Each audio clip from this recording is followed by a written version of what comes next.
Vamos a ver primero mi argumento sobre cómo entender cuáles son las coordenadas para entender el ascenso de Milei y este auge de la derecha radical de Argentina. Luego vamos a ver un poco lo que podemos llamar un galicismo, la nebulosa organizativa de Milei, ¿sí? La idea de ese variopinto y excéntrico conjunto de pequeños grupos que conforman las bases de apoyo mileísta. Y luego vamos a centrarnos en los sectores en base a un estudio que estamos llevando a cabo con 2 colegas en Argentina sobre el cual voy a contarles luego para entender un poco qué estamos mirando de los planteles de Milei. Bien. Lo primero que ustedes deben saber, pero para situarnos, es que Milei llega al poder en el año 2023 en Argentina con un vehículo electoral súper débil, La Libertad Avanza, que era mucho menos que un partido y era básicamente un sello electoral que le permitió competir a Milei y del que participaban pequeños grupos de la derecha más tradicional, reunido con pequeños grupos de activistas digitales y no digitales. Sorpresivamente, Milei participa por primera vez en las elecciones de la ciudad de Buenos Aires, en las elecciones de medio término en la ciudad de Buenos Aires, postrándose como diputado por la ciudad de Buenos Aires al Congreso de la Nación en el año 2021 y saca 17 puntos más o menos, llega en tercer lugar en un contexto crítico por la pandemia, pero donde se suponía que las 2 grandes coaliciones que hasta el momento organizaban la competencia iban a lograr atraer la mayor parte del voto de los ciudadanos en ese contexto, y Milei logra hacer pie, logra establecer ese tercer lugar en la ciudad de Buenos Aires, insisto, sin presentarse en todo el país y con una alianza estratégica con otro líder de la derecha radical, recientemente caído en desgracia por sus vínculos supuestos con el narco, que hace mucho más magros los resultados en la provincia de Buenos Aires. Se da esta entonces paradoja, que es que el partido 2 años más tarde logra justamente perforar esta estructura bicoalicional y al mismo tiempo sigue siendo muy débil como partido, como estructura organizativa, ¿no? Tiene como esa capacidad de irrupción y al mismo tiempo se mantiene como un partido súper débil en términos organizativos. Como les decía recién, digamos, su ascenso se basa sobre todo en esta red que combina activistas digitales, influencers conservadores de diferentes tipos, muy activos en redes, y quizás vamos a ir a ese punto en un rato, la estructura más eficaz en la difusión de mensajes vinculados con el discurso mileísta y con la propuesta mileísta, y junto a eso pequeños grupos conservadores de más o menos larga data. Menciono 2 muy importantes, sobre todo los llamados pañuelos celestes, que fueron el símbolo de la lucha antiaborto en Argentina. Ustedes saben que en Argentina hubo 2 momentos de discusión pública por el tema del aborto, en el año 2018, en el año 2020, y en ese periodo breve se da una gran movilización a favor y en parte en contra del aborto, digamos, el derecho al aborto, y eso crea un símbolo fundamental de apoyo al derecho, que son los pañuelos verdes, y en oposición a los pañuelos verdes surgen los pañuelos celestes como digamos, la defensa de la vida. claramente los pañuelos celestes, vamos a verlo en un rato, no tenían representación político partidaria, ni un vocero electoral fuerte. Milei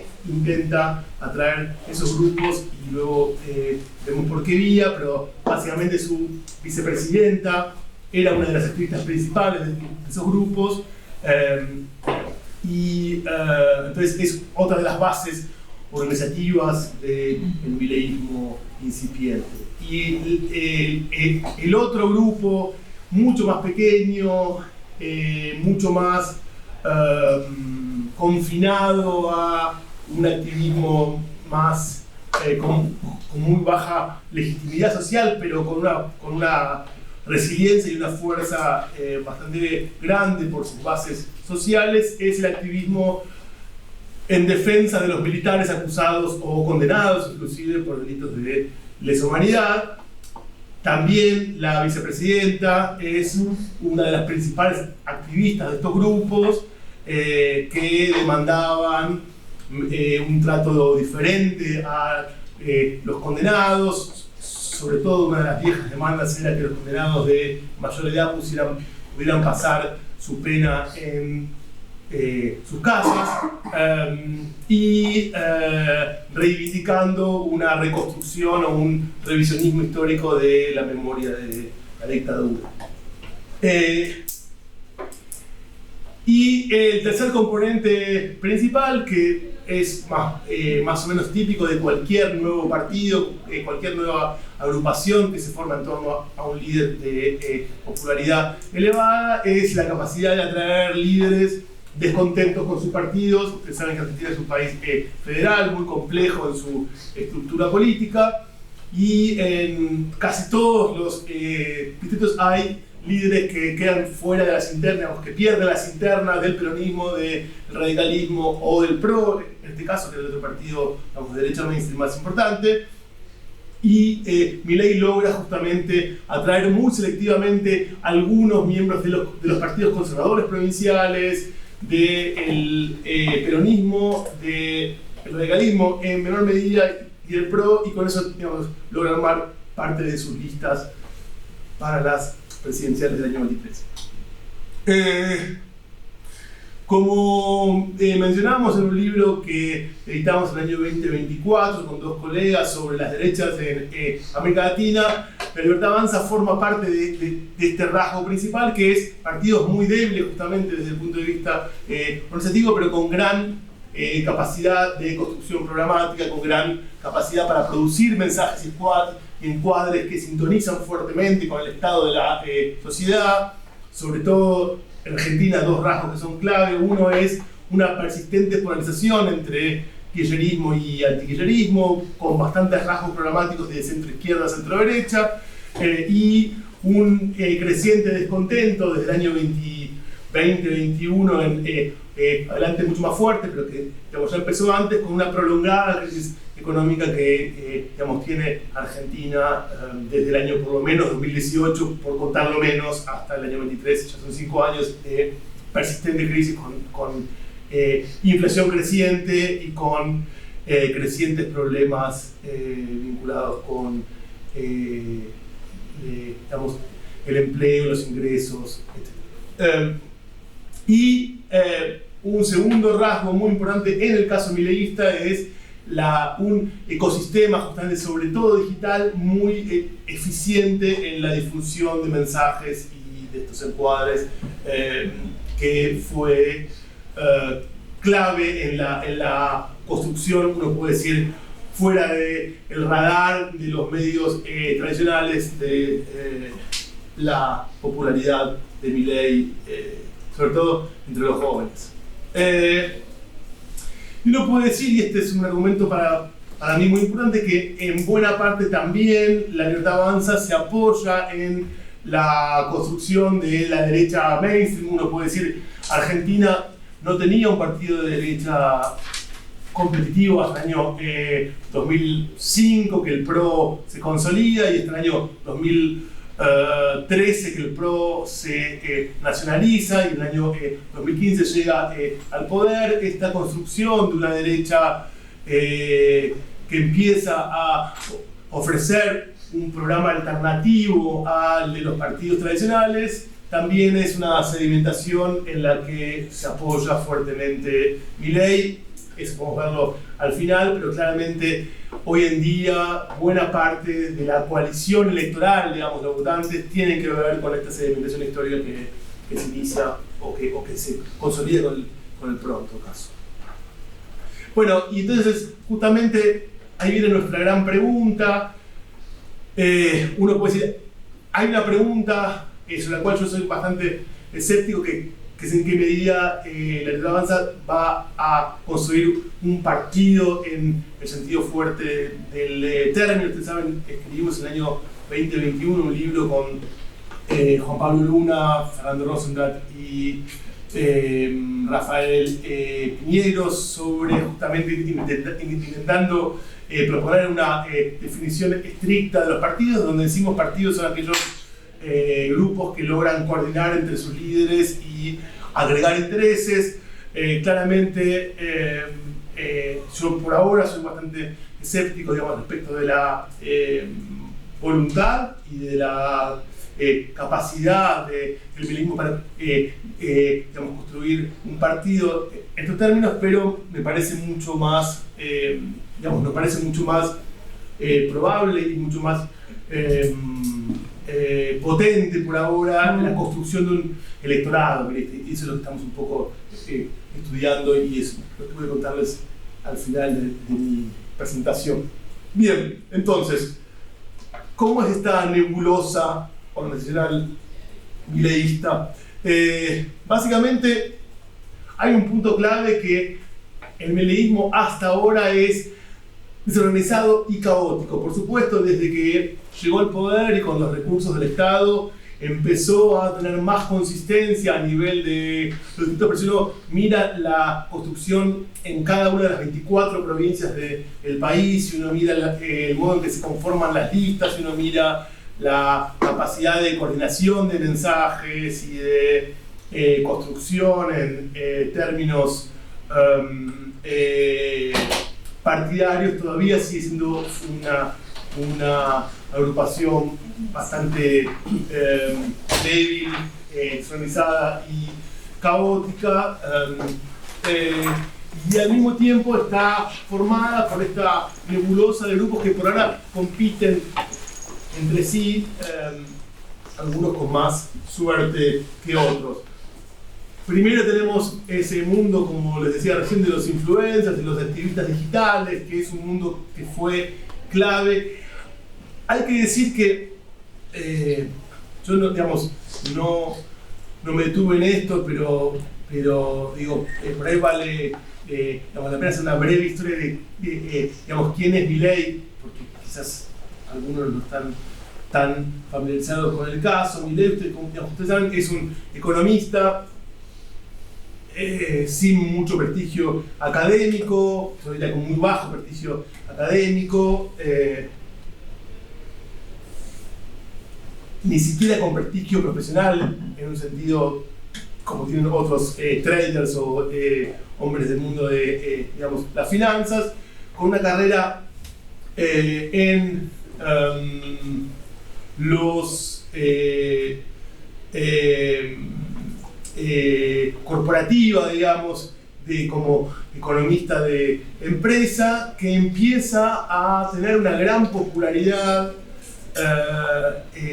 no en las redes, sino en televisión. Milei es un producto de la televisión, no de las redes. Esto es muy clave porque uno puede decir, bueno, hay una idea de que la extrema crece sobre todo por las redes. Eso es en parte cierto, pero Milei es un producto televisivo, era panelista, se llama panelista, es una raza muy, muy argentina, pero son las personas que opinan en los programas de variedades políticas donde hay, u otras cosas, donde hay como una especie de mesa redonda con diferentes personas que dan su punto de vista sobre temas diversos. Milei era eso, era un panelista televisivo de un programa que fue muy importante en el año 18, 19, Intratables, que era un programa donde se hablaba de política con estilo, con lenguaje y con ritmos propios, más de un programa de espectáculo, digamos, ¿no? Donde el impacto, el escándalo, el sensacionalismo era el lenguaje y la estética principal, pero fue un éxito, digamos. En ese momento Milei apareció ahí, ya había escrito antes algunas columnas en diarios, ya había aparecido en algunos programas específicamente, pero ahí aparece con un estilo muy disruptivo en términos estéticos, el pelo revuelto, las patillas, con un estilo discursivo muy disruptivo. Ustedes eso sí, digamos, lo vieron, muy agresivo, directo, vehemente, y empieza a atraer la atención de mucha gente que lo conoce, digamos, de ese modo. Cuando digamos, hablamos con votantes mileístas de muchos lugares del país donde todavía ni siquiera existían los militantes mileístas, toda esa gente lo conoció a Milei, sobre todo por la televisión, que tiene todavía una fuerza muy, muy grande para construir justamente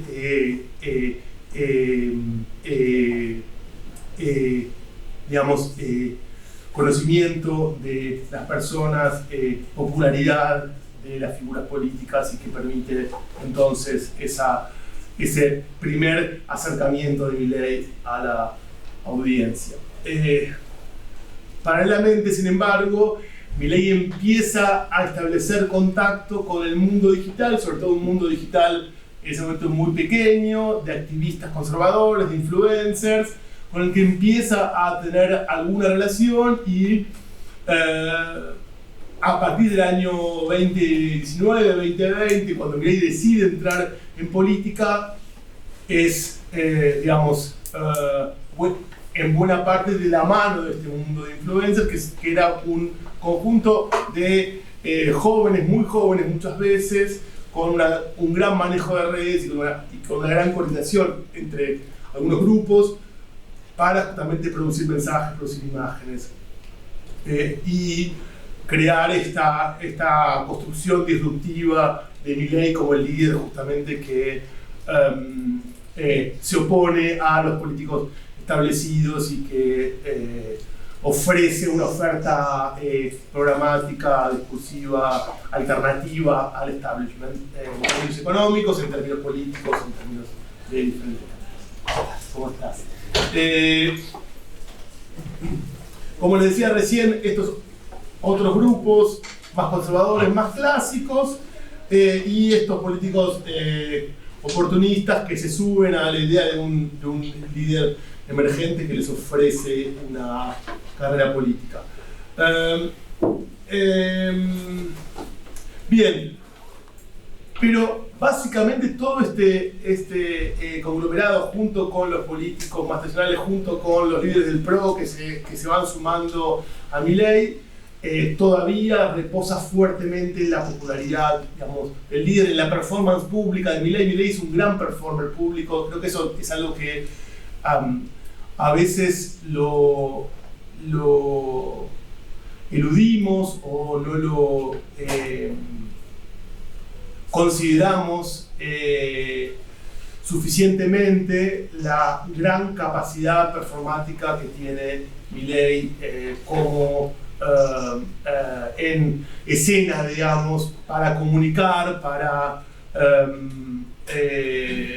conectar con la audiencia desde, insisto, desde su estética, desde su discurso y desde su actitud corporal, digamos. Milei tiene una verdad corporal muy, muy potente, sobre todo muy diferente a una política muy medida, muy cuidada y muy controlada, que en Argentina, en ese contexto de crisis, estaba más asociada a la no sinceridad y a la impostura.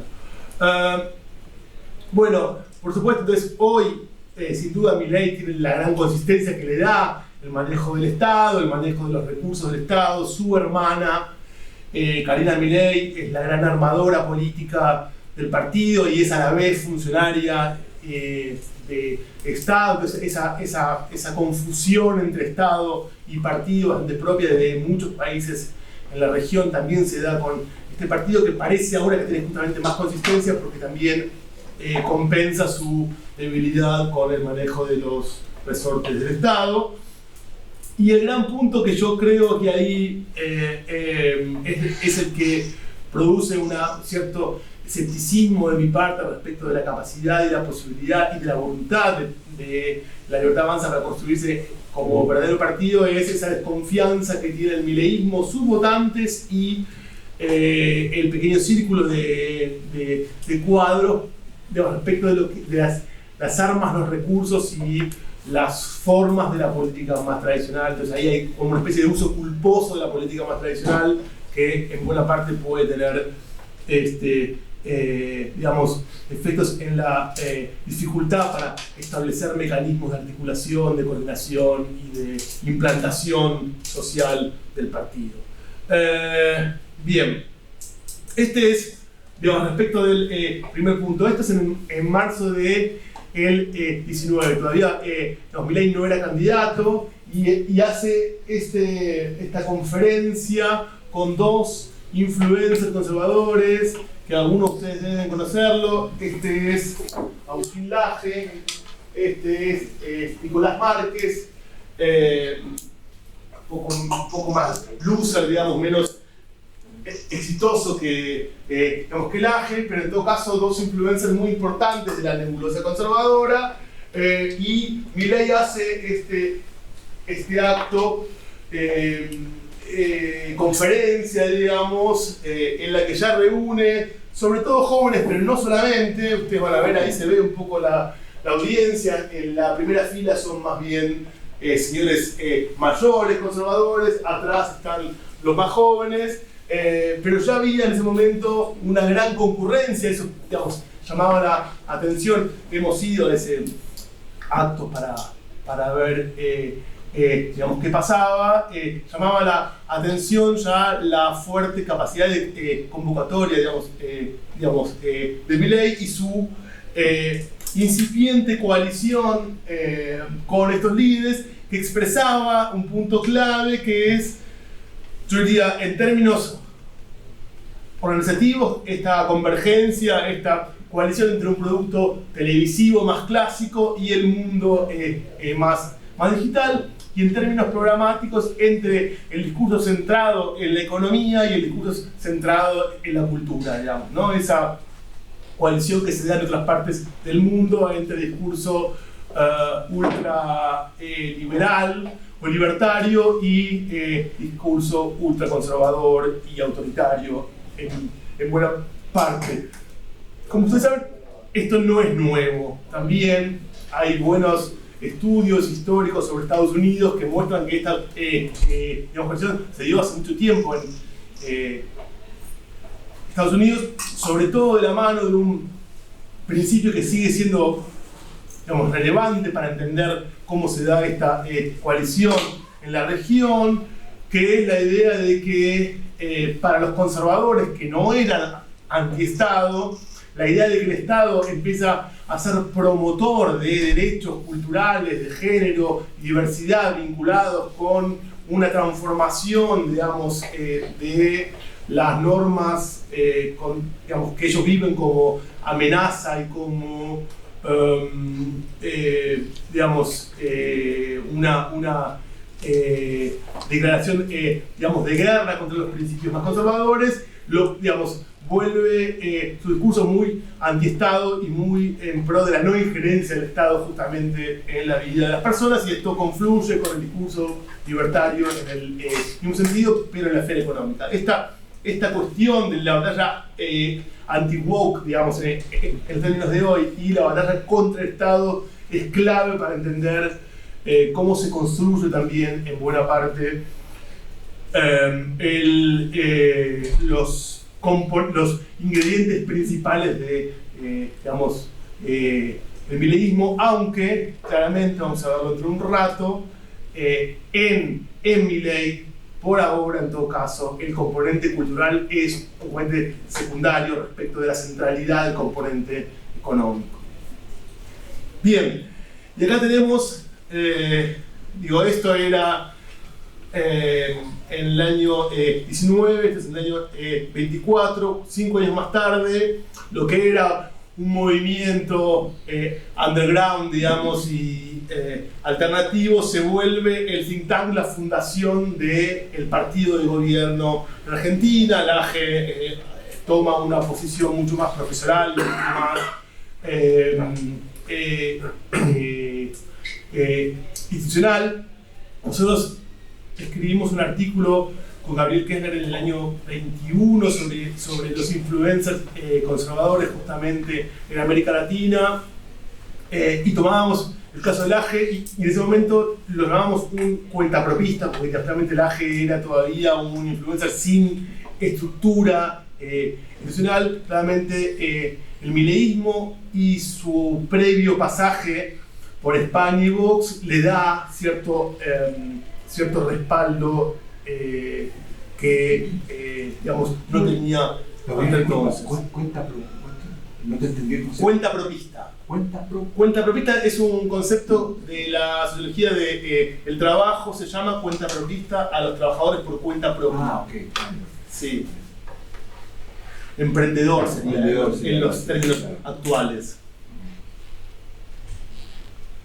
Pero la vieja sociología del trabajo lo llamamos en los años 70, 80 cuentapropistas.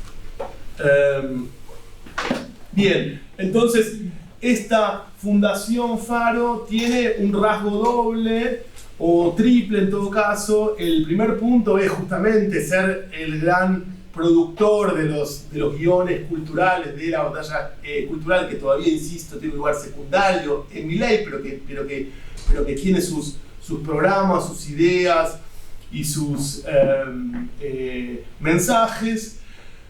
En segundo lugar, la Fundación Faro es el principal lugar de financiamiento legal del mileísmo, porque hay otros que no son legales, pero este es uno legal. Para que tengan una idea, en el año 2024, cuando se lanza la fundación, hacen una cena con empresarios donde van, yo diría, casi todos los empresarios principales de Argentina, de empresas extranjeras, nacionales, multinacionales, y según los medios de la época, el valor del cubierto promedio era más o menos de $20.000 para arriba, con lo cual uno ve ahí digamos, la idea de una gran recaudación económica a través de la fundación para las actividades proselitistas del mileísmo. Y un tercer punto clave es el intento de, a través de este think tank, institucionalizar o darle un poco más de fuerza a la coordinación justamente de think tanks de derecha radical en la región. Ustedes saben que justamente Axel Kaiser es miembro del board de Faro, y hay otros líderes de la derecha radical de España y América Latina que forman parte de Faro o de sus actividades, con lo cual hay un fuerte intento también ahí de construir algo de coordinación desde por ahora lo que es la única experiencia de derecha radical en el gobierno actualmente en la región. Bien, y este es el otro grupo, que es un grupo más militante, menos vinculado con la cuestión cultural, pero sí con la guerra cultural, que son las Fuerzas del Cielo. Las Fuerzas del Cielo, creo que es el acto de lanzamiento de la Fuerza del Cielo, que es un grupo sobre todo construido en torno a estos youtubers, streamers vinculados con el mileísmo, que hacen este lanzamiento justamente en el año 24, como ustedes verán, con una estética romana, digamos, musulmana, con una gran provocación y con una búsqueda explícita de una gran provocación al progresismo y a los valores culturales dominantes, con una búsqueda de construirse, que ellos lo dicen como guardia pretoriana del mileísmo, muy ambiguos respecto de su relación con algunos principios democráticos, pero como digamos, siempre desde la ironía, nunca con ataques directos. Por ejemplo, ese día, el principal líder de este grupo, que está ahí en el centro, ahí les muestro otra foto de él, el Gordo Dan, se llama, es su seudónimo de streamer y influencer, dice: vamos a usar las armas, y levanta un celular, digamos, ¿no? Esta idea de jugar todo el tiempo con discursos no democráticos, pero con la ironía de, bueno, digamos, nuestras armas, digamos, no son armas de fuego, sino son las armas de la digamos, esfera pública digital. Bien, y claramente uno ahí tiene dos cuestiones. Una primera son quienes pujan por constituirse en la base activista principal del mileísmo. Sobre todo tienen activismo en redes, y se da como esta gran puja con el tercer grupo, digamos, que vamos a ir, que son justamente los constructores del partido mileísta. Y la gran pregunta, digo, hay estudios que empiezan a hablar de los partidos en las redes, digamos, de la base digital como una base que podría ser un sustituto de las bases clásicas de los partidos. Es una pregunta. En todo caso, en Argentina están en conflicto y no en cooperación por ahora el intento de construir un partido desde el activismo digital y el intento, digamos, de construir bases organizativas más clásicas en base a estos líderes, como yo les contaba recién, oportunistas que se suman al caballo ganador. Que este es el stream en el que está el Gordo Dan, que es un stream de hombres de 30 años, con un gran uso de la ironía, con un discurso muy irreverente y muy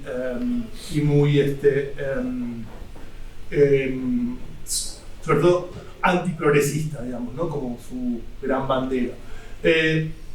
Y esto es, yo les quería mostrar, esto es en el año 2020. Es importante, digamos, que yo rastreé esto bastante, y además hay otros estudios sobre estos temas que muestran cómo Milei tuvo y tiene un vínculo bastante ambiguo con la cuestión cultural, con la guerra cultural vinculada con género y diversidad.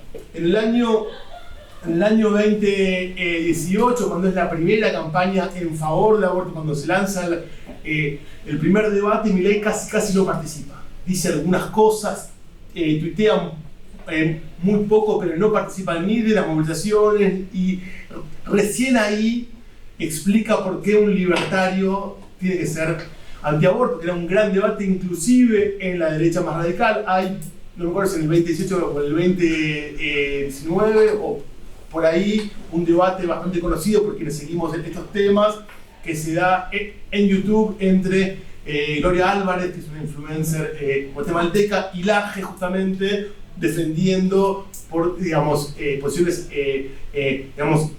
opuestas respecto al tema, si un libertario tiene o no que ser pro o anti aborto, justamente. Milei se va inclinando por la posición más anti-aborto, pero todavía con una posición más tímida.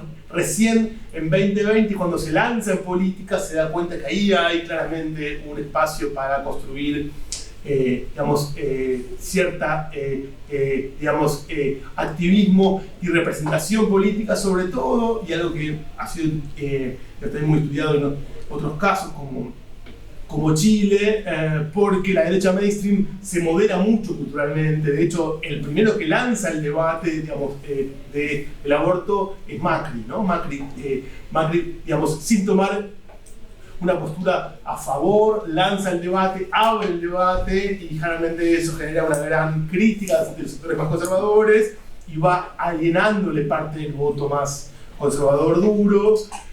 La campaña del 2019, ellos quieren volver a hacer un guiño más conservador, se pone el pañuelo celeste, digo, sobreactúa el conservadurismo, pero claramente ya está jugada como esa digamos, posición más digamos, de ruptura, y en el año 2020 una de las principales voceras en diputados de la posición a favor del aborto es una diputada del PRO. Entonces digo, ahí hay una ruptura muy clave, y frente a eso este electorado huérfano encuentra en Milei, como decía antes, sobre todo a través de Villarroel, encuentra una vocería política.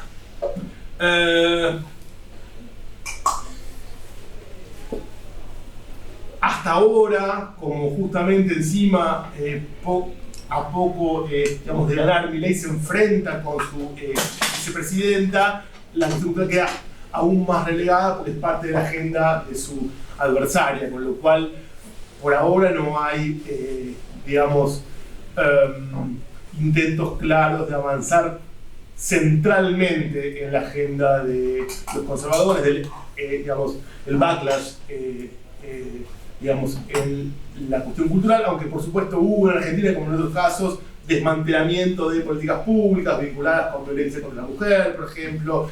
Hubo sin duda el cierre del Ministerio de la Mujer, que igual ya había, digamos, ya había creado inclusive polémicas dentro del propio feminismo, y sobre todo esto con un frame más económico que cultural, con la idea más del derroche de recursos que con la idea de que estaba mal que se defiendan los derechos de las mujeres, digamos, ¿no? Es interesante cómo el mileísmo por ahora hace pasar toda la cuestión cultural con encuadres económicos. Bien, y este punto, esta foto, digamos, de quien hoy es futura senadora, ministra de Seguridad de Milei, Patricia Bullrich, que había sido candidata del PRO en el año 2023, este es Macri, se juntan al día siguiente de la primera ronda para pactar un acuerdo, un apoyo directo del PRO a Milei, y claramente Bullrich digamos, va con el tiempo pasando a ser una dirigente mucho más mileísta que del PRO, y hoy de hecho ya abiertamente abandonó el PRO y se volvió de la Libertad Avanza, y junto con ella otros líderes del PRO la acompañaron, y uno puede ser buena parte de los líderes más importantes del PRO, perdón, de la Libertad Avanza en cuanto a trayectoria política son los que vienen del PRO.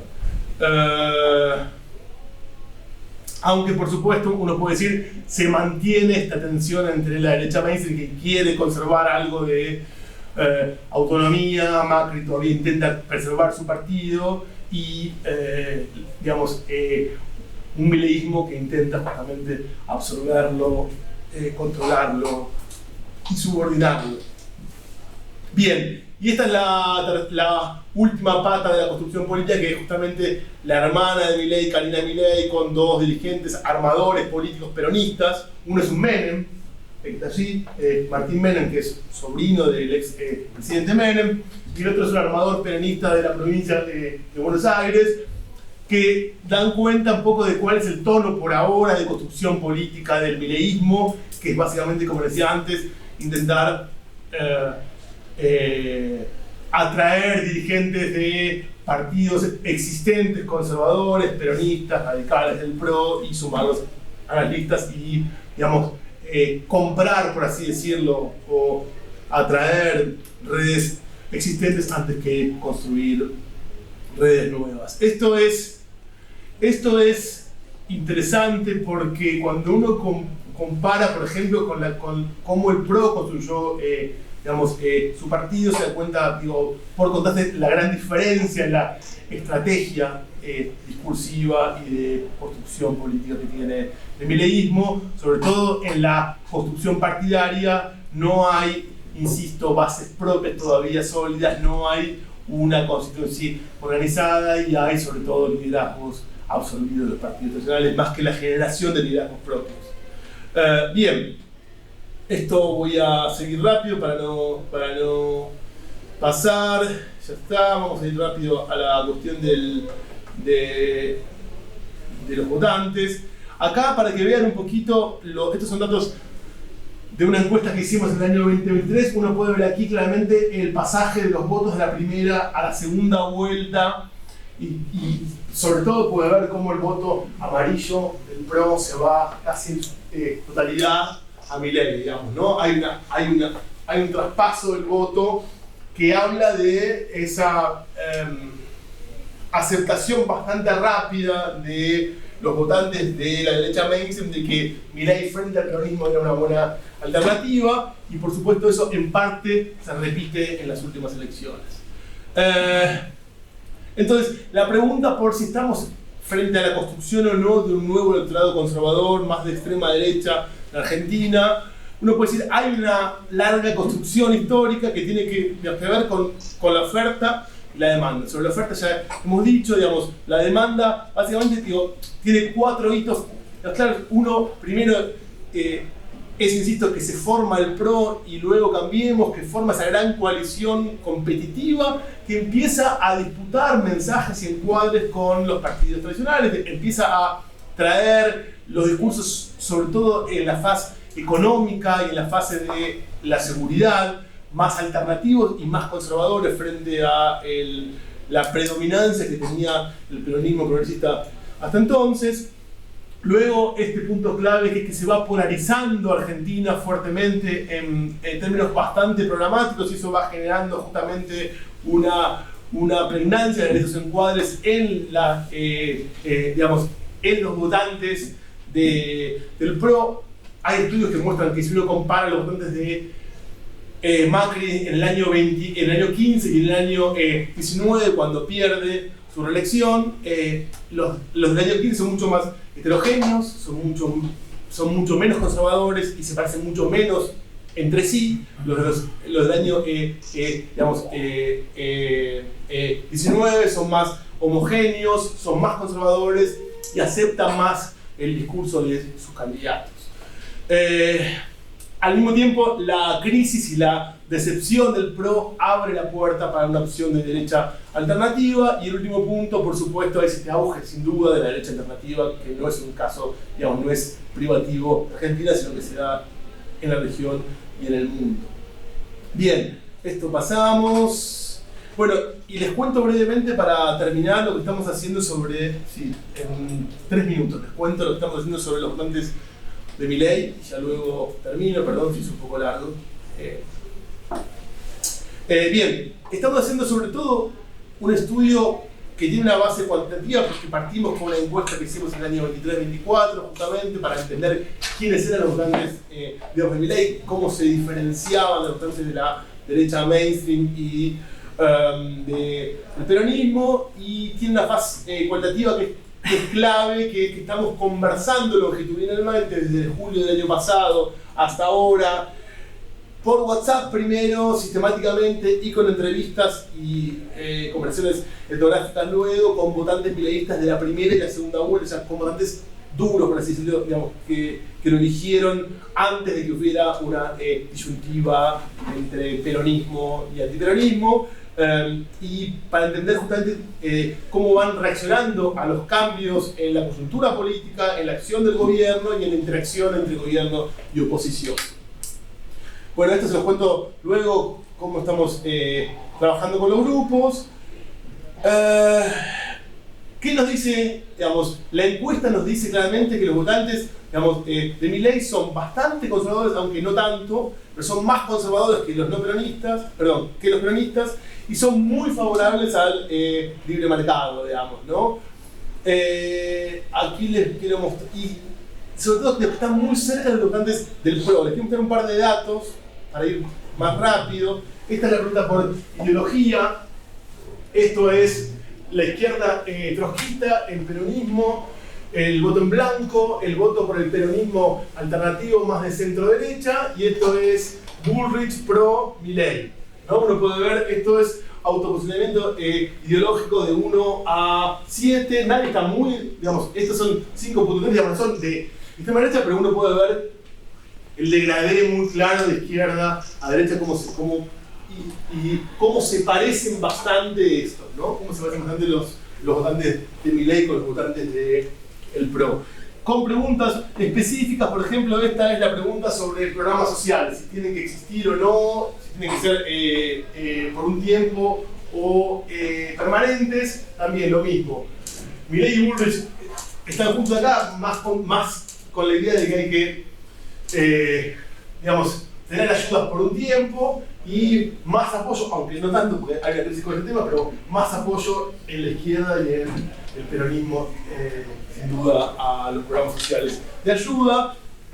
Lo mismo con impuestos y lo mismo, acá que te quería ir con el tema de los derechos, digamos, de la mujer. Hicimos una pregunta si se fue demasiado lejos, se avanzó lo justo o no se avanzó lo suficiente, y aquí lo mismo, están los hombres justamente más conservadores, ¿sí?, que las mujeres, pero están muy cerca los votantes de Milei con los de Bullrich y bastante cerca también los votantes de la izquierda con los votantes del peronismo, ¿sí? Entonces uno puede ver cómo funciona bastante bien la polarización ideológica y la cercanía de, digamos, la derecha mainstream con la derecha radical a nivel de los votantes.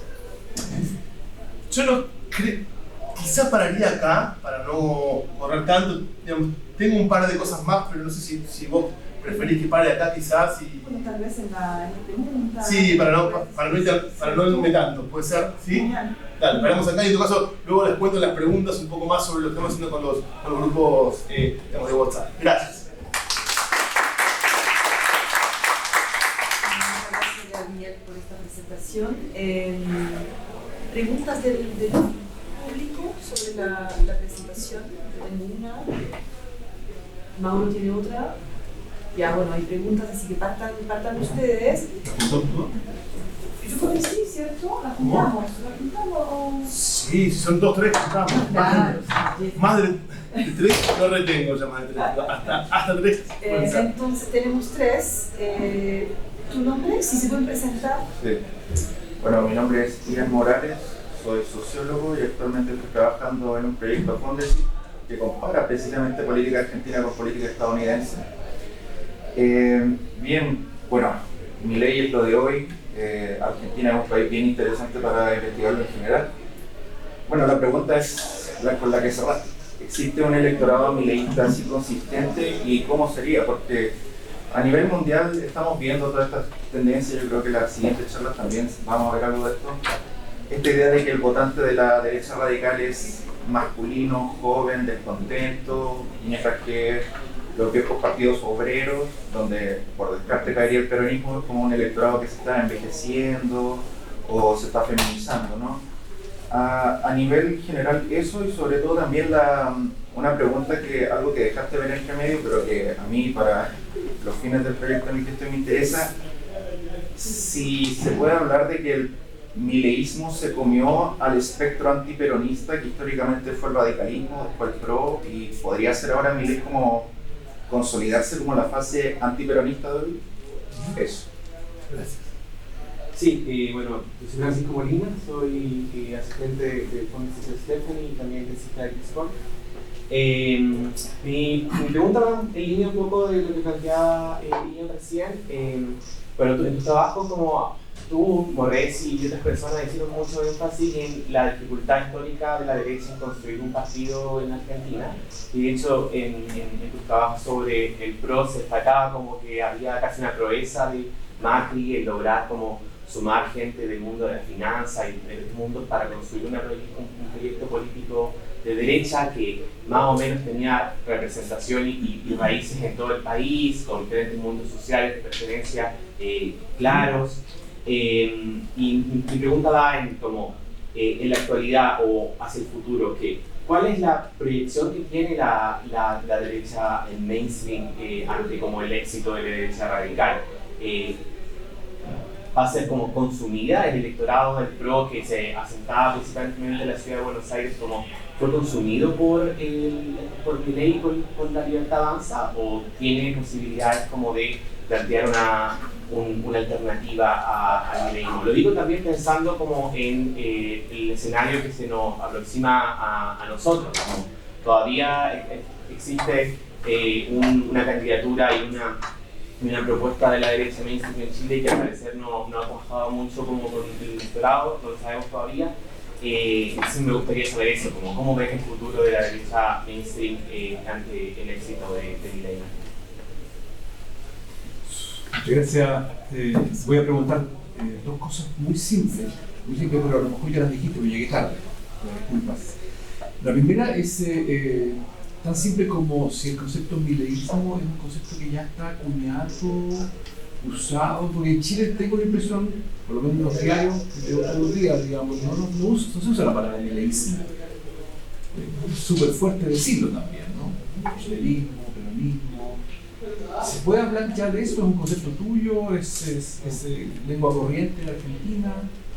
Eso es lo primero. Y lo segundo es el lugar de los jóvenes, ¿no? Si uno estudia las encuestas de valores en Chile, todas las cuestiones valóricas están asociadas del conservador a los más viejos y viene la nueva ola de jóvenes con valores progresistas en todos los ámbitos, ¿no? Aborto, matrimonio sexual, etcétera, etcétera.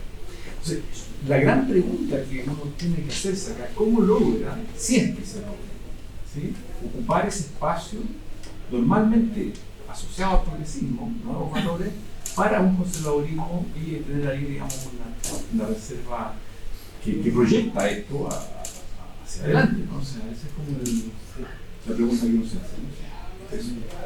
Bueno, voy a intentar ir en orden con las tres intervenciones. Gracias por los comentarios y por las preguntas.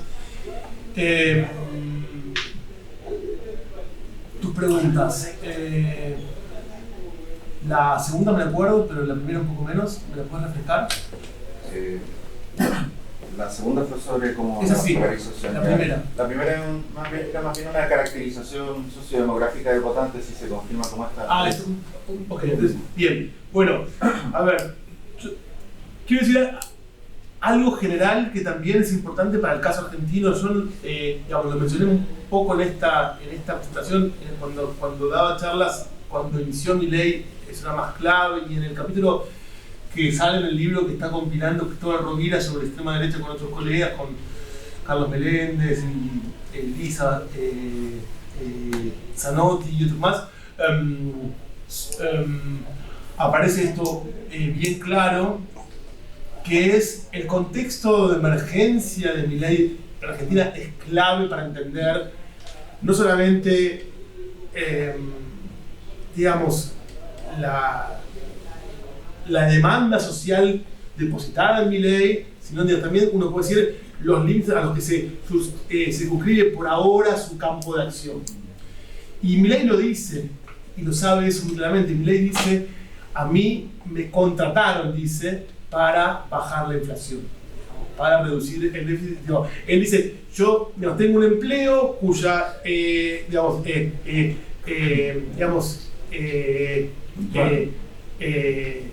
descripción principal es bajar la inflación, ¿no? O sea, en la descripción del empleo dice: el señor tiene que ocuparse de eso. Y eso es clave porque en buena parte, uno puede decir, Milei es depositario y además construyó su ascenso en torno a dos componentes principales. Uno primero es el discurso anticasta, anti-establishment, fuerte, que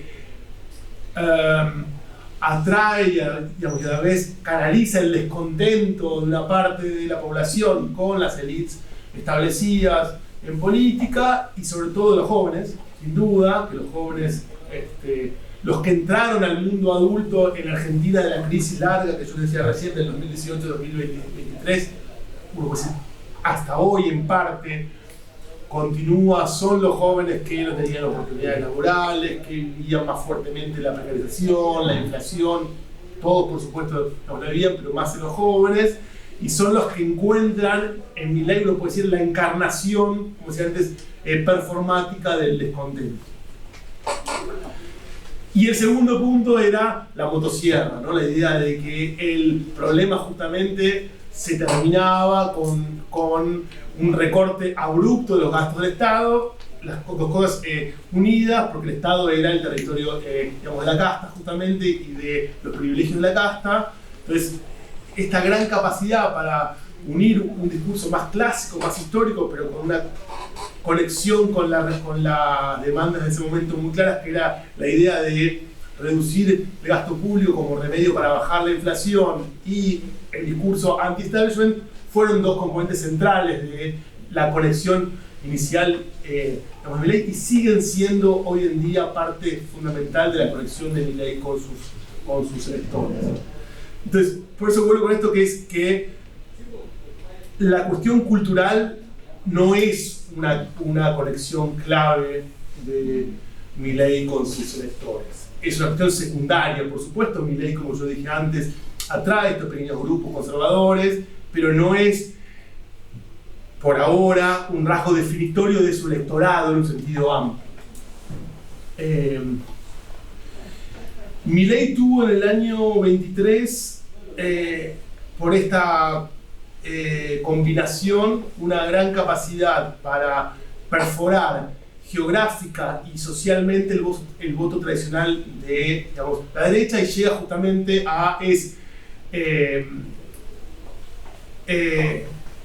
llega a los jóvenes y es un voto, digamos, policlasista. Las dos cosas, que son una cierta novedad, porque el voto en el año 2015 y el año 2019 de, digamos, la derecha era un voto más de clase media para arriba, y era un voto más de adultos mayores. Cuando uno mira la comparación del voto peronista versus el voto del PRO, claramente el peronismo era fuerte en los jóvenes y era menos fuerte en los adultos mayores, y viceversa, y era más fuerte en los de primaria completa y secundaria, y menos fuerte, digamos, en los de más niveles educativos. Con lo cual, digo, el mileísmo perfora ambas cosas. Los números de estas últimas elecciones parecerían, con los que empezamos a ver, parecerían mostrar que el mileísmo es muy resiliente en mantener el voto joven, pero es mucho menos resiliente en mantener el voto policlasista.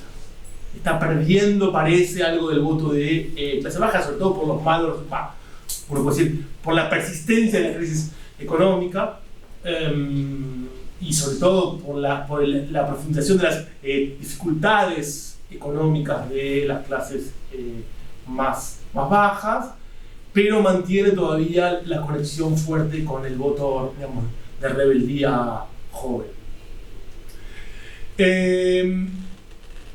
Y sin duda,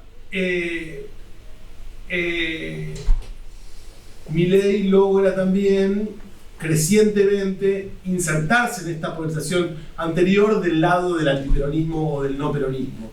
También en sus inicios coqueteaba con cierta imagen plebeya. Él es mismo, es una gran diferencia con Macri. Macri es un heredero, empresario, digamos, Milei es un plebeyo, es una persona que viene más de clase media, acomodada, pero con, digamos, con ninguno de los signos de distinción de las clases altas, ni culturales ni económicos, y además fue arquero de fútbol, cantante de rock, digo, todos le gustan, digamos, las vedettes más populares, digamos, claro, son todos signos más de un tipo popular, más que de un hombre de las clases altas. Entonces hay también algo ahí culturalmente, digamos, plebeyo en él, muy claro, pero, digamos, claramente, crecientemente se va volviendo el nuevo baluarte del antiperonismo. Y uno puede decir, en parte, la coalición actual es una mezcla de la coalición original, digamos, de Milei, más quienes, frente al espanto del peronismo, prefieren apoyarlo a pesar de no comprar todo el paquete mileísta, digamos. Y sobre todo, y ahí es el punto, la derecha mainstream por ahora parece que está dispuesta a tolerar y apoyar, digamos, a Milei, sobre todo porque la alternativa es la posibilidad todavía cierta de que el peronismo vuelva a ser ganador. Digo, uno vio eso como laboratorio en estos últimos meses entre la victoria de septiembre del peronismo en la provincia de Buenos Aires, que despertó de vuelta la idea de que, y si vuelve a ser poderoso el peronismo, entonces claramente hay ahí, y lo vimos sobre todo en la ciudad de Buenos Aires, que es el bastión digamos, del PRO histórico. Había candidatos de la derecha más mainstream, tradicional, alternativos, sobre todo porque el mileísmo Milei llevaba, digamos, ahí voy al punto llevaba como candidato a diputado a un hombre controvertido, por decirlo menos, que había hecho tweets antisemitas, bueno, en fin. En cambio, su candidata a senadora era una figura, digamos, el pro-Bursa, era una gran candidata para, digamos, la confluencia de esos dos votos. Muchos dirigentes de la derecha mainstream vieron la oportunidad, o del centro derecha mainstream, y se presentaron a la categoría de los diputados, justamente intentando que hubiera corte de boleta entre las dos categorías. Hubo muy poco corte de boleta. O sea, López Murphy, por ejemplo, que es un viejo dirigente nacional, digamos, de la derecha mainstream, no logró ni siquiera los 7 puntos que le hacían falta para ser electo. Martín Lustó, que es un radical de centro, que era parte de la coalición del PRO con los radicales, entró raspando, digamos. O sea, digamos, para decir que por ahora, digamos, la derecha mainstream está dispuesta desde las bases a apoyar a Milei, mientras la alternativa sea Milei o el peronismo.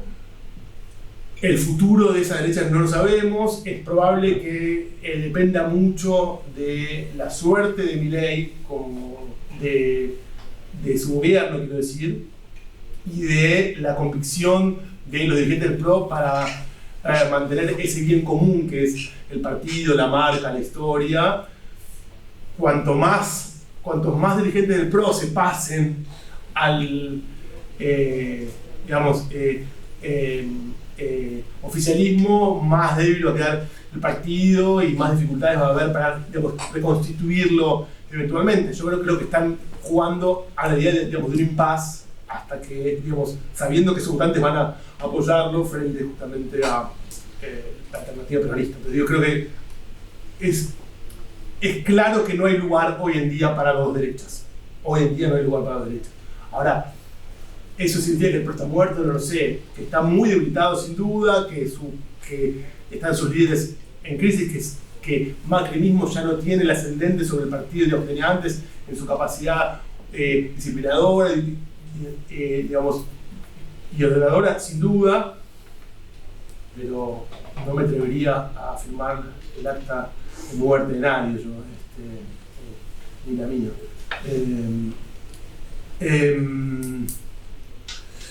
Bien,